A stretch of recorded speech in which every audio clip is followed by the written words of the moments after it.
Okay, good morning. Today we'll wrap up chapter 6. There's only a couple of circuits remaining, and then so that's the resonance circuits, and then we'll look at Bode plots a little bit, and that would be it. All right, so let's go over to our notebook.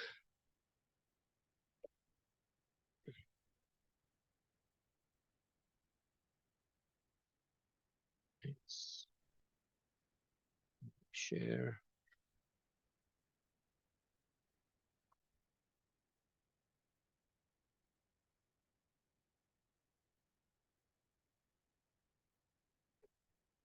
Okay, the first one we're going to look at is the series resonance circuit. Resonance is a phenomenon that occurs in nature.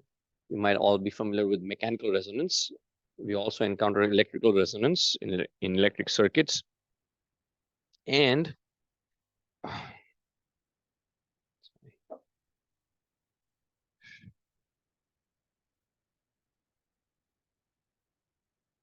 sorry, just messed up the web page here. Okay, so as I was saying, electrical resonance is a phenomenon that occurs in a circuit in electric circuits. It happens due to the energy storage capabilities of an inductor and a capacitor. I always reference or talk about inductors and capacitors being very similar devices, but also opposite in many cases, right? And so both of these energy storage devices are capable of receiving electrical energy and then delivering it back into the circuit at a later point in time. When it's an AC applied voltage or current, the energy constantly is being transferred back and forth between the inductor and the capacitor, right? So when you have both present in a circuit, what happens is that in a positive half cycle, the energy flows into the inductor, and in the negative half cycle, it flows out. Okay, in a positive half cycle, the energy flows into the inductor, and the negative half cycle, it's reversed, and the energy flows out. Capacitor is exactly the opposite. The energy flows into a capacitor in a negative half cycle, and the positive half cycle, it flows out. It's the exact opposite of an inductor. It's the same or it's similar because it can receive and deliver energy, but because the phase angles are different, because the current leads the voltage in a capacitor, the positive and negative half cycles are reversed. So when the energy flows out of the inductor, it would go into the capacitor, and when it flows out of the capacitor, it goes into the inductor. So it kind of bounces back and forth between the two. Okay, this is an important concept for reactive power, which we will look at next week. Okay, capacitors and inductors are duals of each other. When you apply AC voltage or current to a circuit, the energy bounces back and forth between the two. Yes.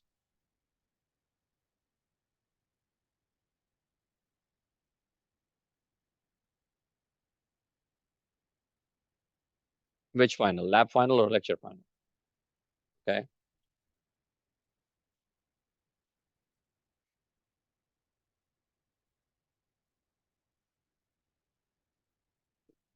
Yeah, but what's the question though?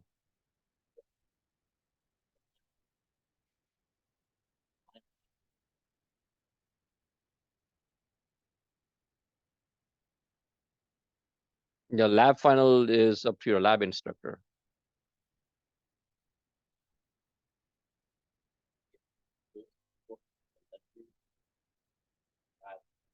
It's never, they never cross over. Lab is separate, the lecture is separate.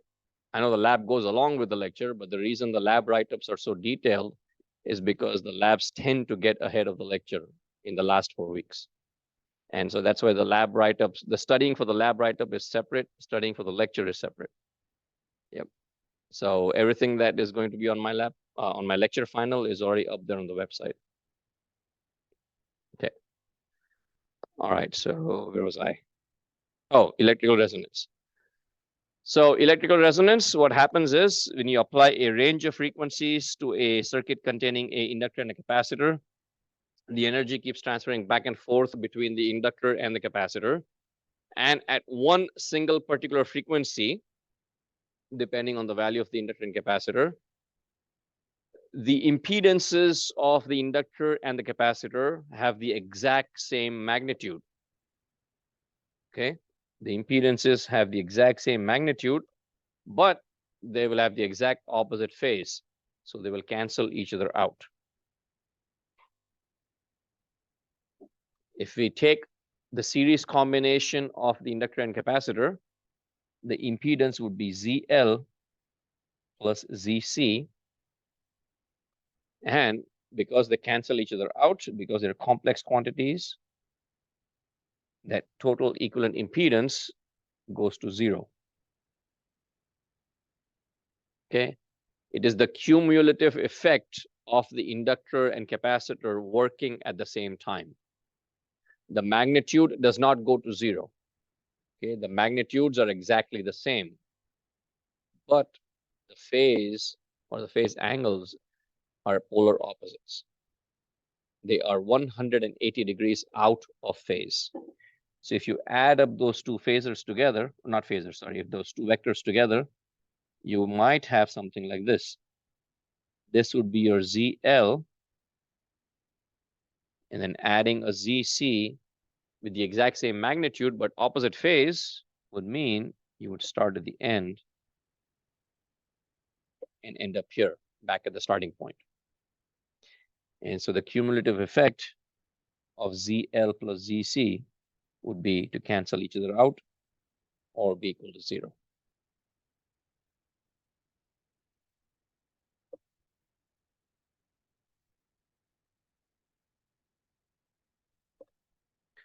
Zero ohms. Again, these are complex quantities. So mathematically, they would equal 0.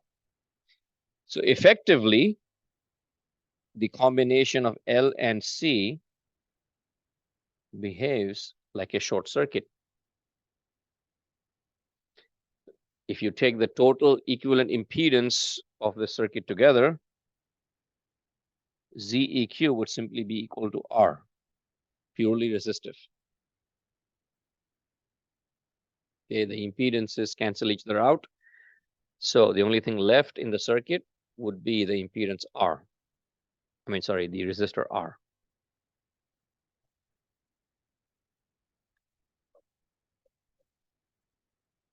And so V out would be maximum. And this occurs only at one single frequency. Okay, one single frequency. And that frequency is known as the resonant frequency F0.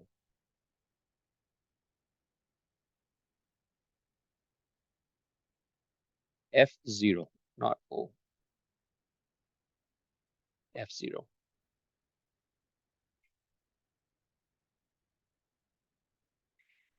And if you vary the input frequency, you will see that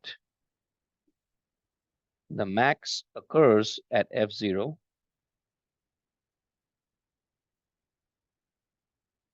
For all other frequencies, it goes down. The value goes down. So this is a plot of the output voltage, meaning the resistor voltage. And this is showing the ratio of the output voltage to the input voltage, Vs. Obviously, when Vr is maximum, it would have a value equal to Vs. So the ratio of the magnitudes would equal 1. It's a normalized function. So a normalized transfer function, if you will. You could say it's h of f. This is your frequency in hertz. So maximum occurs only at the resonant frequency F0. And that F0 is given by the component values 1 over 2 pi root of LC. 1 over 2 pi root of LC.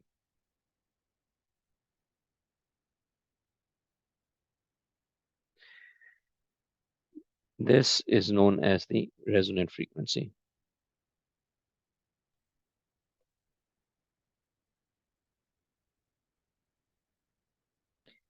In terms of omega, I can write omega 0 is 1 over root of LC. 1 over root of LC. Okay, let's take a 10-second pause. Let me know if you have any questions. Yes. It would simply be a RL filter. That would be the next talking point. Yeah.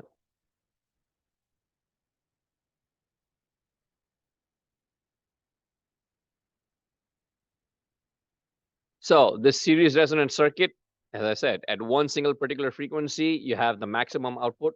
For all other input frequency values, the output will be lower than the max in both directions, left and right side of the resonant frequency. If you plot the characteristic, what does it look like? Plot of the output voltage or the transfer function as a function of the frequency f looks like a band pass filter. It's a band pass filter. There are certain band of frequencies in the middle that are allowed to pass through. Everything else is blocked. An ideal band pass filter, of course, will have characteristics that look like this. A straight rectangle with sharp corners, right? There's a certain band of frequencies that are allowed to pass through. So this is the pass band. Everything else is blocked. But real life filters, of course, do not work that way. You would always have certain frequencies on either side of the band that are allowed to pass. So the way we divide the line is where we find the power that has dropped less than 50%. Similar to the filters, the first order filters RL and RC. We find the dividing line by finding out where the power drops to 50% or less. So 0.5 P or P out equals 0.707 V or V out. Remember, power is V square over R, okay? So where the power drops 50%, the voltage would have dropped 70%. So the point where the voltage drops to 70% of the max are the cutoff frequencies, similar to the first order filters. And in this case, because we have curves on both sides, we have two cutoff frequencies, FL and FH. The L and H simply stand for the low and high, but they do not describe the low and high pass filters. Lab notations use F1 and F2. It could be FA and FB, does not really matter. Basically, we have two cutoff frequencies because we have a band of frequencies in the middle that is allowed to pass through. Okay, hence this works as a band pass filter. Make sense? Right. And how well the circuit works as a band pass filter is described by the term QS. Quality of this circuit, quality of the series resonant circuit describes its functioning as a filter. Okay, in terms of components, you can describe it in terms of L, R, and C.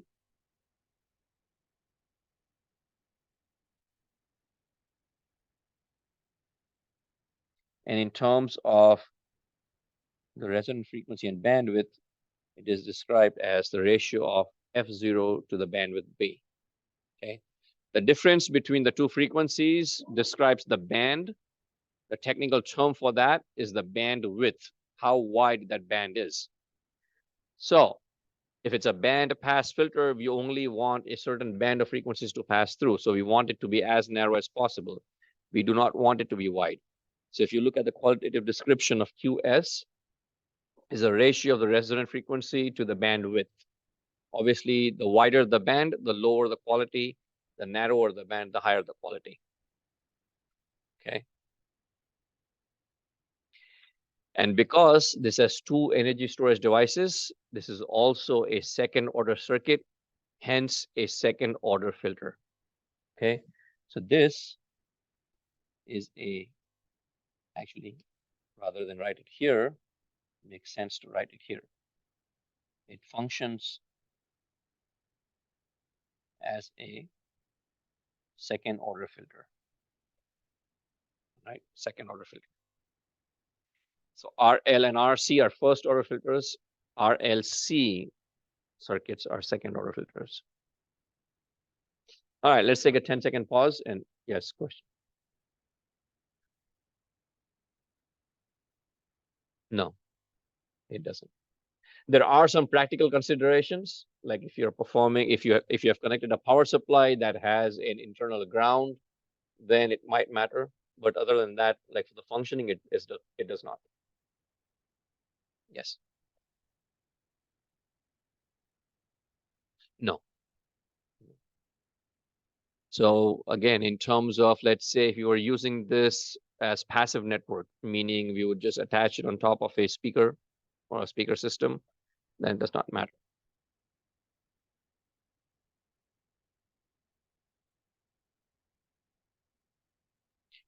So it's a series circuit. There is nothing connected to the output. I can draw this circuit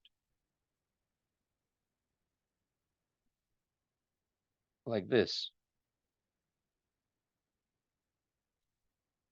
And I have V in on one side. And I'm giving the input to the RLC circuit. The output is taken across the resistor. Okay.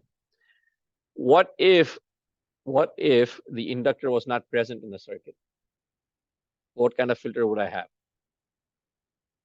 RC, but low pass or high pass?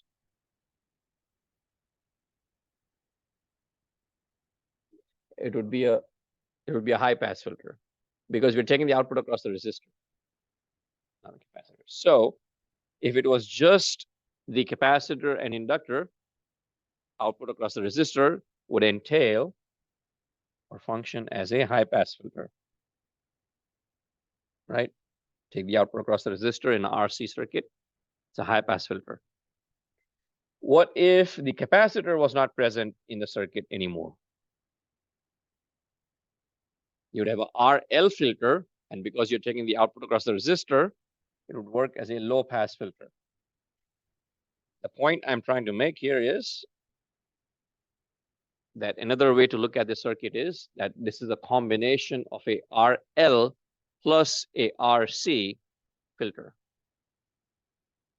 You have two frequencies. You have the RL low pass filter, which would be like this. Oh, sorry, low pass filter. So it would be like this, right? It's allowing low frequencies to pass through. Low frequencies to pass through. And you would have across the capacitor, you would have a high pass filter. And that high pass filter would be something like this.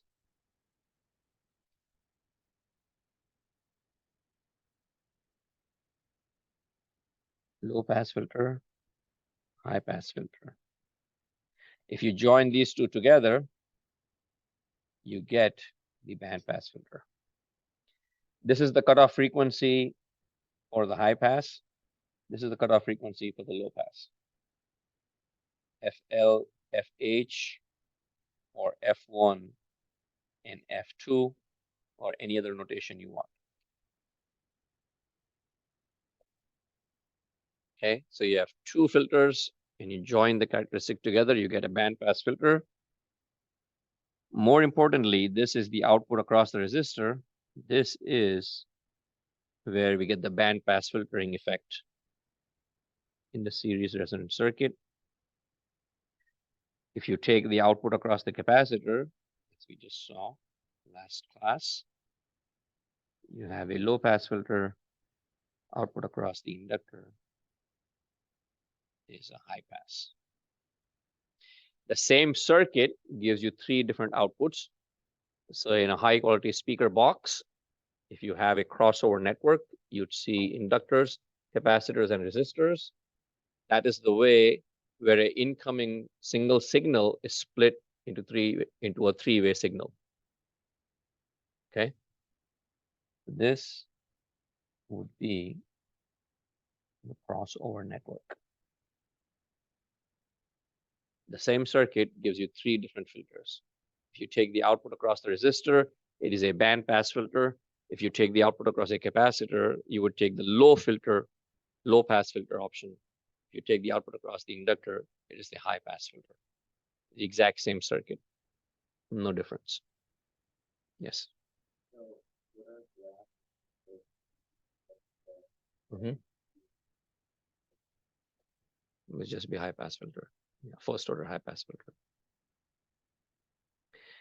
But the positioning of the cutoff frequencies is important. The frequencies are like this right now, right? There's a band in the middle that is allowed to pass through. The closer these get to each other, the higher the quality of that filter. What if you cross them over? Just take a 10-second pause and think about that. If you cross over these cutoff frequencies,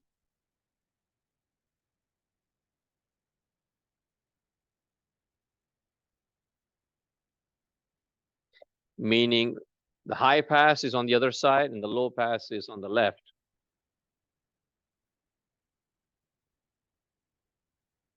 you get a band reject or a band stop filter.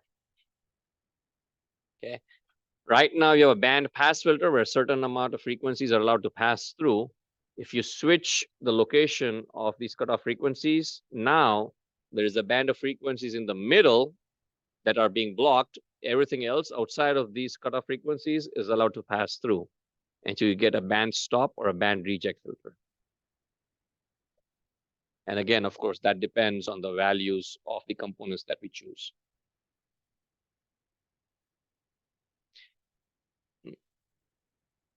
So the same circuit can function in many different ways. So there are many different analyses that we can perform on the exact same circuit. We are not going to, but I'm just saying we can. Yes. So for the, it's the same ones from the RL and RC circuits, 1 over 2 pi RC and R over 2 pi L. The same equations that we used.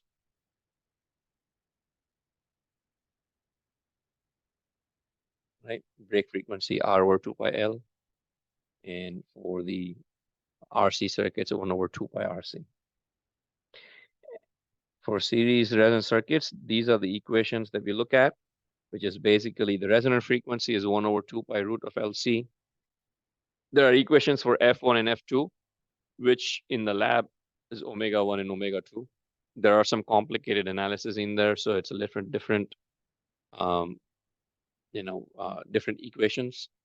But again, we are not going too deep into that. Yes.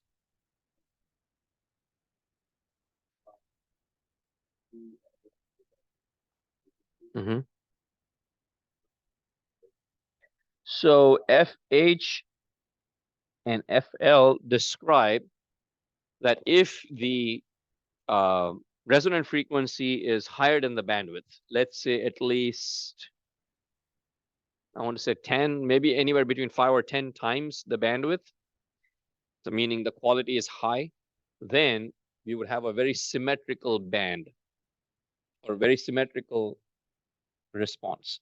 So if it's higher, then it would be a symmetrical band, and we can write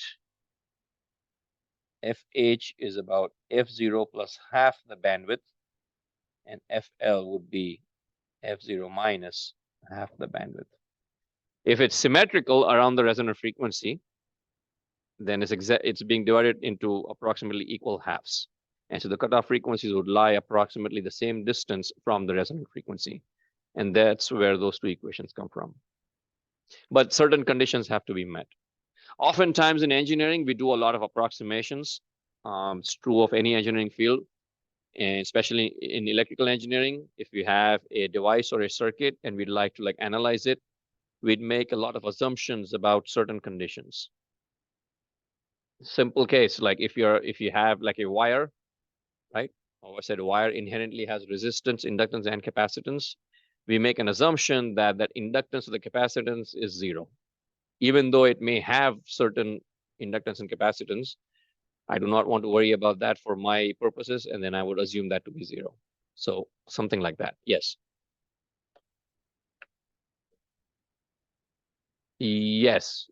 If I do have a problem like that on the quiz next week, I will either state or it'll be quite obvious. Yeah.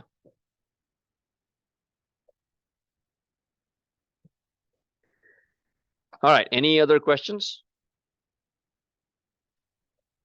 So I think pretty much covered everything about series resonance circuit and operation as a bandpass filter. Let's look at the parallel resonance circuit. The concepts are exactly the same, except that this time all three components are connected in parallel. And when they're connected in parallel at one single frequency, which is our resonant frequency F0, the impedance of the capacitor and the inductor have the exact same magnitude, but they're opposite in phase. So we would expect them to cancel out, but because they're connected in parallel, if we take the equivalent impedance of the inductor and the capacitor, ZLC, it will be the reciprocal of the sum of the reciprocals, ZL and ZC, which would give me ZC plus ZL divided by ZL times ZC, which would be ZL ZC divided by ZL plus ZC, which of course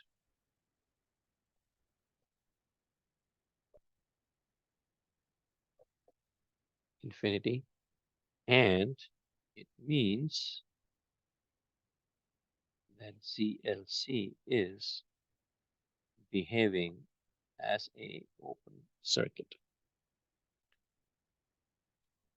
Okay, so we already established that at one particular frequency, which is F0, the resonant frequency, the impedance of, excuse me,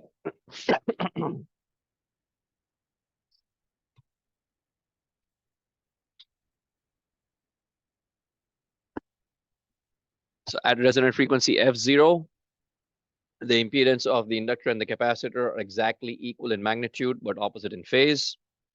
If they're connected in series, the effective combination of L and C is effectively 0 ohms impedance. When if they are connected in parallel, the effective impedance is infinity. And hence, it behaves like an open circuit. If it behaves like an open circuit, no current would flow through those components. Again, it's not just the single component, it's the effect of both of those components working at the same time. The energy is flowing in and out of those capacitors and inductors connected in parallel, okay? And so if it's not part of the circuit anymore, all of the current from the source simply goes down the resistor. That is also the concept that you would need to remember for reactive power next week, okay? The effect is the same. The total ZEQ is simply the resistor R. Okay, ZEQ is simply R. And hence V out at resonant frequency is max. The effect is again the same as the series resonant circuit. Total ZEQ is simply the resistor R.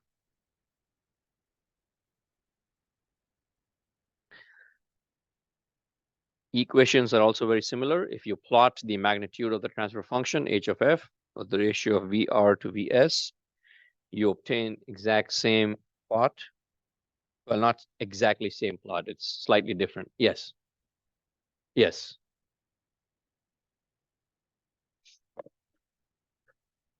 So V out would be max at F equals F0. For all other frequencies, it would be diminished or blocked. Okay. So if we plot this, we have our max right at the top, right? For all other frequency inputs, V out is slightly less than Vs. We find the two cutoff frequencies exactly the same manner, 70% of the voltage.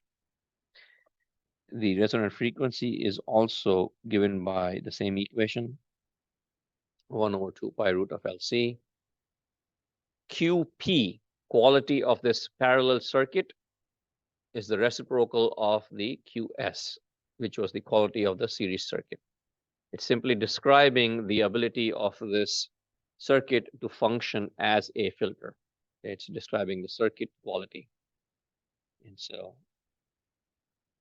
it's simply the reciprocal of QS. Bandwidth is still the difference between the two frequencies, and the quality in terms of the resonant frequency is the ratio of F0 to B, the bandwidth. Everything else remains the same, no difference. One thing to note is that the parallel resonant circuit is the response of this parallel resonant circuit is much wider. So the bandwidth is much wider than a series resonant circuit, just because of the way the circuit is configured or the components are connected. Okay. It is still a second order circuit, right? Because you have two energy storage devices. So it is a second order circuit. All right, any questions?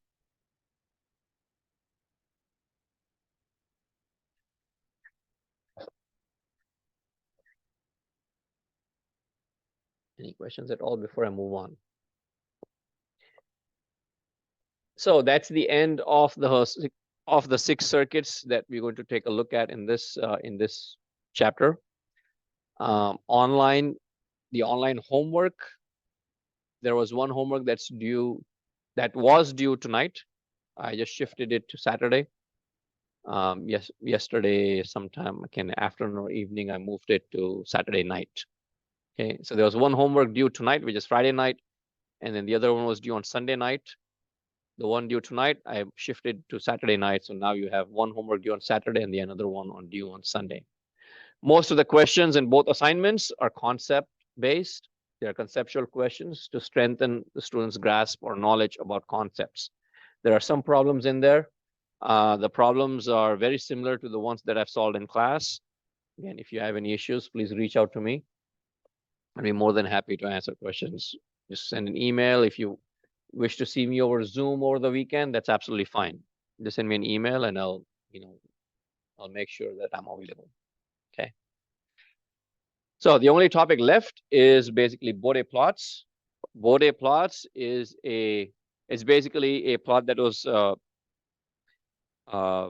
designed or not discovered, but presented by H.W. Bode. It's named after him. It was in response to graphing the frequency response of filters. Now, frequencies, of course, have a very wide range, right? Just the human hearing range goes from 20 hertz to 20,000 hertz. So it's a very wide range of frequencies to plot. Especially if you're working as an audio engineer or telephone engineer, you need a sheet of paper that would be miles long to plot frequency responses from 20 hertz to 20,000. So what they decided to do was they would compress the range of frequencies on the x-axis by using the log of those frequencies. When you take the log of the frequencies, obviously it's just going to get compressed ratio, right? Compressed ratio of 10. So they plotted the frequencies on the x-axis on the log scale, and they did the same with the magnitudes of the transfer function on the y-axis. So instead of being linear, they were now log, completely highly compressed. So it allowed them to plot very small magnitudes to very large magnitudes on the y-axis. Correspondingly, very small frequencies to very large frequencies on the x-axis. H.W. Bode, basically, this is in the days before we had computers to do our plots. We had to do plots manually. And so we'd use straight line approximations to actually draw out filter responses. It was very easy. It's a very, I wouldn't say easy, but a very handy tool to actually describe frequency responses of circuits. Okay. So obviously, we are not going to go too in depth into it. I'm going to describe a couple of different terms, and then a new unit that we actually use for, like, audio engineering and stuff. First, let's look at the compression of the frequency on the x-axis. Number of decades is described as the ratio of any two frequencies. Okay. If you take the log of the ratio of any two frequencies, that describes 1 decade between those two frequencies. Okay. So if you wish to find the actual number of decades, you would take the ratio of those two frequencies, and then you perform, or you take the log to the base 10 of those two frequencies. That would give you the number of decades between any two values. As an example, ratio of 10 to 100 is 10. If you take log of 10 to the base 10, you get 1, hence 1 decade between 10 and 100. If you take the ratio of 10 to 1000, that's 100. Log of 100 to the base 10 gives you 2 decades.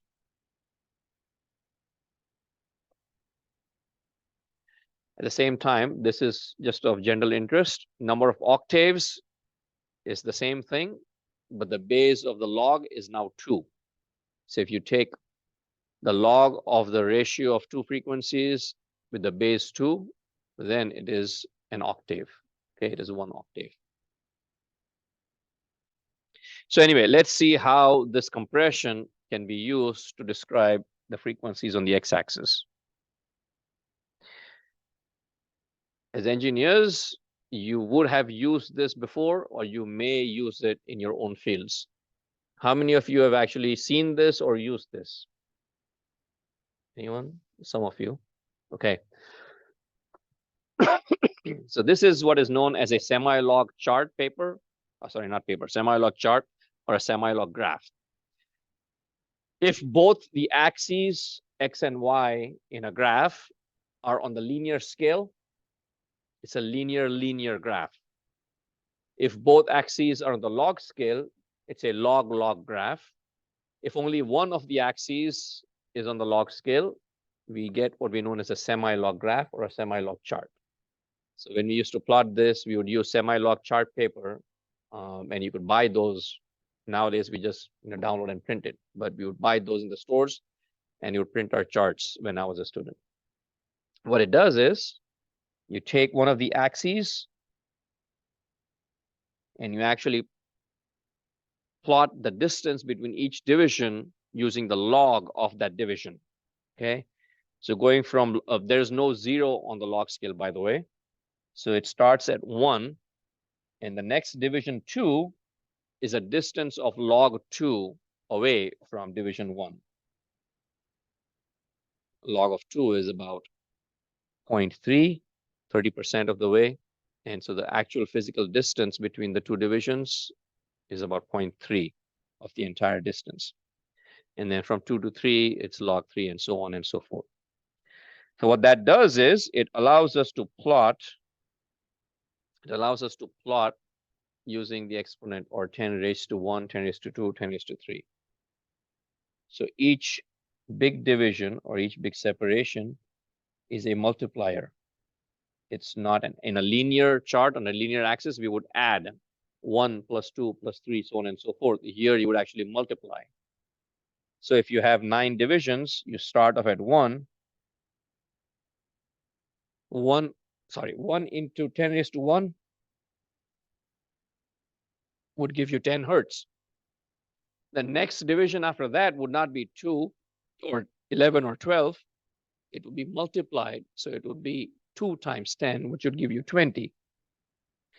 So 10, 20, 30, 40, and so on and so forth until you hit the last division where it would change to 100. Okay, effectively multiplying every division. So 10 hertz, the next major grid line is 100 hertz. Excuse me. And then after that, it's 1000 or 1 kilohertz. this would be 10 kilohertz, 100K, and then 1 megahertz. Okay, so in the same chart, in the small sheet of paper, I can go from 10 hertz all the way to 1 million hertz, 1 megahertz. So I could technically plot a million entries on that same chart. On a linear scale, I would need something that is like 10 miles long. I never calculated that, but I'm just guessing.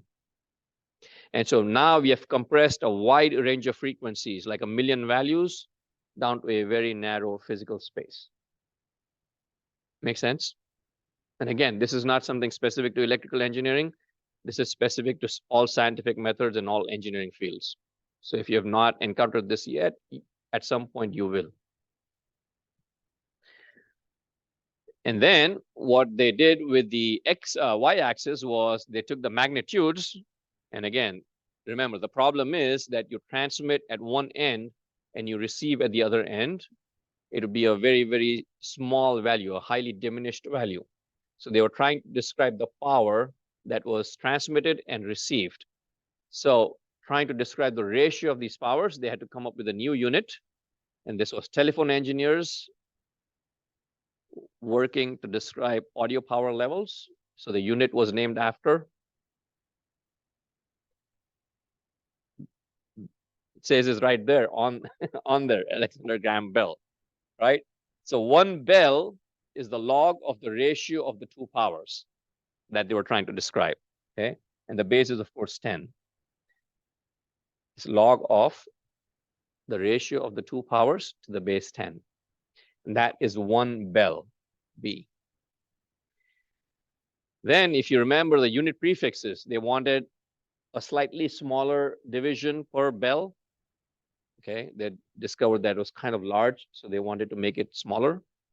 And so they divided it into 10 pieces. Remember the unit prefixes from day one. Deci, centi, milli. 1 millimeter is 1,000 of a meter. 1 centi is 100.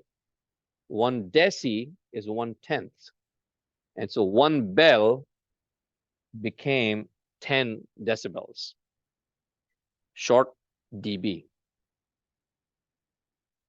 And so 1 dB is the value of 10 times log of the ratio of the two powers, P2 over P1.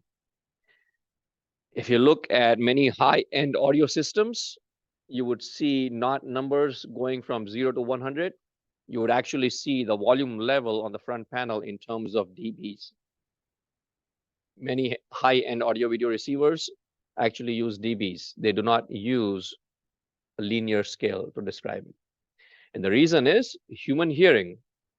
Human hearing requires at least a 3 dB change in audio level to discern a difference.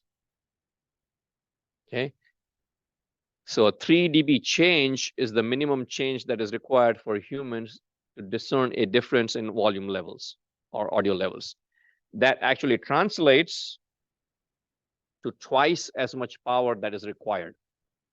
So if you are operating a speaker at 50 watts, and they like to throw out the term like 50 watts, 100 watts, or 150 watts, sounds like a very high, large number. But for us to actually discern a change in the value, that power that is being sent to that speaker actually has to double. Meaning power of 50 watts has to double to 100 watts in order for us to discern a difference in the audio levels. Because it's a ratio, it's describing a ratio of the powers, right? So if P2 is twice P1, the gain in dB is just 3. It's just a 3 decibel change in volume and audio levels. With regards to our frequency response, we are plotting the transfer function, right? Transfer function is the ratio of voltages. A voltage can be obtained from this equation. Power P is equal to V squared over R. So if you plug that into the equation, you obtain decibels in terms of voltage V, or is given by 20 times log of V2 over V1. Remember, V2 over V1, we're talking about output V out versus V in.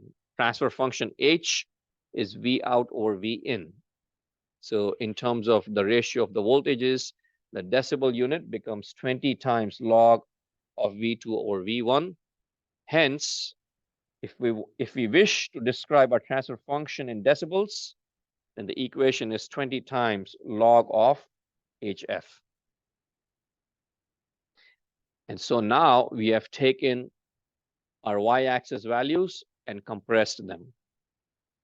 So we have very small values and very large values. And now because we have compressed them down, again, using the log, log scale.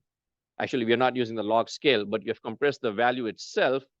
So now we simply plot it on the linear scale. So y-axis is linear, but the values are compressed. Does that make sense? We use a semi-log chart paper or a semi-log graph where we plot the frequencies on the x-axis using the log scale. The y-axis is linear, but the values itself are compressed using the log function. Hence, both axes are compressed, and we obtain what is known as the Bode plot. Again, Bode plot are straight line approximations, right? Straight line approximations.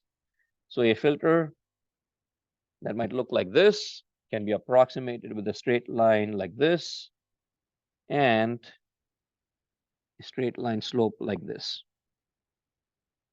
Okay, it's not quite to scale or the most accurate, but that's what it is. That line has a slope, whether it's a low pass filter or a high pass filter. And that slope is always 20 dB per decade. Meaning for every decade of frequencies, that slope either moves up or moves down at the rate of 20 decibels. That line has a slope of 20 decibels. Okay. And that value is true for all first order filters. So 20 dB per decade is for all first order filters. Higher order filters, it keeps getting multiplied. A second order filter will have a slope of 40 dB per decade. Third order filter would have 60, and so on and so forth. Okay. So 20, 40, 60.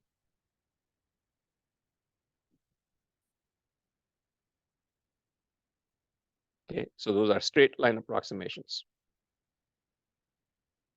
All right, questions? Any questions?